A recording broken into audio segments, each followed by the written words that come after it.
старом школьном здании, где коридоры пахли мелом и моющими средствами, недавно появилась новая уборщица по имени Мэри Уилсон. Она работала молча, не поднимая глаз, приходила затемно и уходила, когда школьный двор уже пустел. Для нее это место было не просто работой, это был единственный источник дохода после тяжелого переезда и череды неудач. Ученики почти не замечали ее, кроме одного. Брайан Коул, старшеклассник, которого боялись даже некоторые учителя, привык чувствовать себя безнаказанным. Он издевался над слабыми, проверяя границы дозволенного, и школьные коридоры были для него территорией власти. Однажды после уроков, когда классы опустели, Брайан заметил Мэри, моющую пол возле лестницы. Он нарочно задел ведро, расплескал воду и рассмеялся. Затем, проходя мимо, он пнул ее по ноге. Женщина потеряла равновесие и упала, ударившись о ступеньки. Швабра покатилась по полу, а эхо его смеха растворилось в пустом коридоре.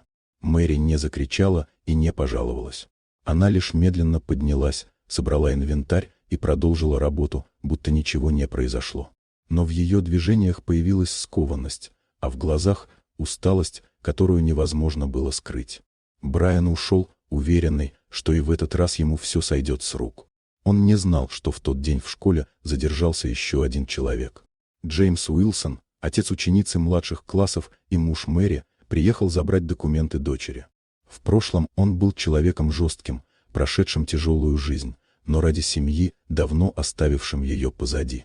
Он увидел жену на лестнице, заметил синяк и воду на полу. Картина была слишком ясной, чтобы требовать объяснений. Джеймс понял все без слов. Он не стал устраивать сцен и не искал шума. Он сделал то, что умел лучше всего, добился, чтобы правда всплыла. На следующий день в школе началось разбирательство. Камеры, показания, записи — все сложилось в одну цепочку. Брайан лишился своего привычного положения, а вместе с ним — уверенности и поддержки. Его поступок больше нельзя было спрятать за возрастом или статусом. Мэри продолжила работать в школе, но теперь к ней относились иначе. Учителя здоровались, ученики стали вежливее, а коридоры больше не казались враждебными. Она по-прежнему мыла полы, но больше не чувствовала себя невидимой. Иногда даже самый тихий человек оказывается в центре истории, которая меняет все.